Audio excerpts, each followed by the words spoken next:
Chief justice supreme court کی زیر صدارت جوڈیشل کمیشن کا اجلاس، پشاور ہائی کورٹ کے لیے 10 ایڈیشنل ججز کی منظوری، فرح جمشید، انعام اللہ، قاضی جواد، مدثر امیر، عبدالفیاض، صلاح الدین، صادق علی، طارق آفریدی، ثابت علی، اورنگزیب خان شامل، بیرسٹر گوہر علی ظفر اور صوبائی وزیر قانون کے پی کی جانب سے اضافی تعیناتی کی مخالفت۔ Additional advocate general Khyber Pakhtunkhwa مستعفی کوثر علی شاہ کا استعفیٰ وزیر اعلیٰ کے پی کو ارسال۔ کوثر علی شاہ نے کہا کہ سیاسی جماعت سے وابستگی کی بنیاد پر میرے ساتھ امتیازی سلوک کیا گیا، وکیل کے طور پر اپنے فرائض انجام دیتا رہوں گا۔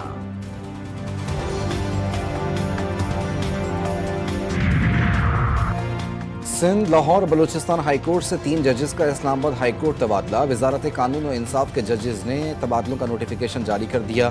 لاہور ہائی کورٹ سے جسٹس سرفراز ڈوگر، سندھ ہائی کورٹ سے جسٹس خادم حسین سومرو اور بلوچستان ہائی کورٹ سے جسٹس محمد آصف کا تبادلہ کیا گیا۔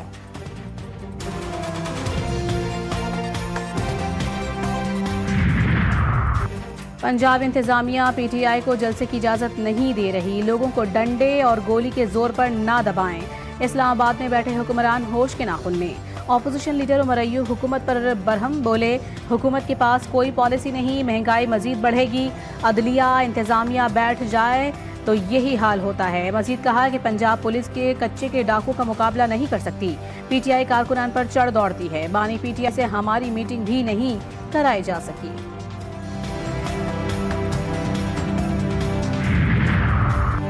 پنجاب پولیس کچے کے ڈاکوؤں کو بھی پکڑ رہی ہے اور اب پکے کے ڈاکوؤں کو بھی پکڑے گی۔ وزیر اطلاعات پنجاب اعظمہ بخاری کا عمر ایوب کے بیان پر رد عمل، کہا پنجاب پولیس کسی بے گناہ کو تنگ نہیں کرتی اور کسی ریکارڈ یافتہ مجرم کو چھوڑتی نہیں۔ پنجاب پولیس کی سب سے بڑی کوالٹی یہی ہے کہ ان کا ڈنڈا بہت تگڑا ہے۔ 9 مئی اور 26 نومبر کے جعلی انقلابیوں کو انقلاب لانے کا شوق تھا تو پرچے بھی بھگتے۔ امیر جماعت اسلامی کا بانی پی ٹی آئی کی رہائی کا مطالبہ، حافظ نعیم الرحمان کہتے ہیں کہ بانی تحریک انصاف کی گرفتاری سیاسی بنیادوں پر نہیں تو ڈائیلاگ کیوں ہو رہے ہیں۔ 8 فروری تاریخ کا بدترین دن، دھاندلی کر کے فارم 47 کی بنیاد پر حکومت نواز شریف کو دی گئی۔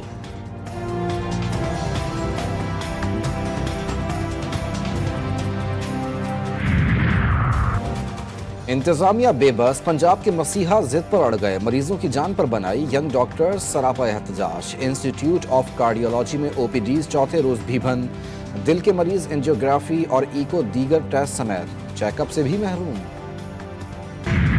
ایڈمٹ کیا ہے، اب ان کی اسیسمنٹ کر رہے ہیں، سائیکیٹرک اسیسمنٹ، اور پہلے دن سے ہی جس طرح کی ان کی ویڈیوز آ رہی تھی اس سے بھی بظاہر لگ رہا تھا کہ she is having some psychiatric issue, جس طریقے سے وہ بیہیو کر رہی تھی۔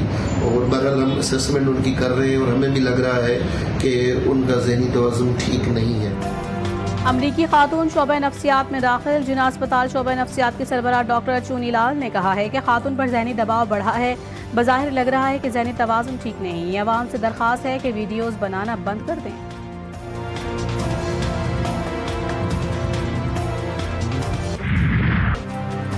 حماس اور اسرائیل کے درمیان قیدیوں کا چوتھا تبادلہ، 3 اسرائیلی قیدی اور 183 فلسطینی رہا۔ مغربی کنارے پہنچنے پر فلسطینی قیدیوں کا شاندار استقبال کیا گیا۔ طویل عرصے بعد اپنے پیاروں سے مل کر فلسطینیوں کے جذبات قابو میں نہ رہے، فلسطینی اور حماس کے پرچم اٹھائے فلسطینیوں نے خوشی کا اظہار کیا۔ فلسطینیوں سے قبل اسرائیلی قیدیوں کو رہائی ملی، القسام بریگیڈ نے ہلال احمر کے حوالے کیا۔ امریکی ریاست کیلیفورنیا کے شہر لاس اینجلس میں 3 ہفتوں سے لگی خوفناک آگ پر قابو پا لیا گیا۔ آگ سے 37,000 ایکڑ سے زائد کا رقبہ اور 10,000 سے زائد گھر جل گئے۔ آگ سے جھلس کر 30 افراد ہلاک، ہزاروں بے گھر ہوئے۔ آگ سے 250 سے 275 ارب ڈالرز نقصان کا تخمینہ لگایا گیا۔ 7 جنوری کو لگی آگ کی اصل وجہ معلوم نہیں ہو سکی۔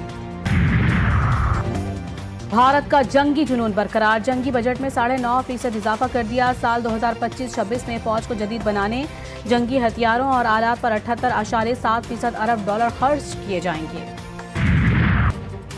آئی سی سی چیمپئنز ٹرافی کا پاکستان ٹور، شیخوپورہ کے تاریخی ہرن مینار کمپلیکس میں ٹرافی کی رونمائی ملک کے 10 شہروں میں گھمائی جائے گی۔ شائقین کرکٹ تصاویر بنواتے رہے۔ چیئرمین پی سی بی کا صبح سویرے قذافی اسٹیڈیم کا دورہ، مختلف فلورز اور باکسز کے فنشنگ ورک کا معائنہ۔ محسن نقوی کا کہنا تھا کہ وزیر اعظم 7 فروری کو اسٹیڈیم کا افتتاح کریں گے۔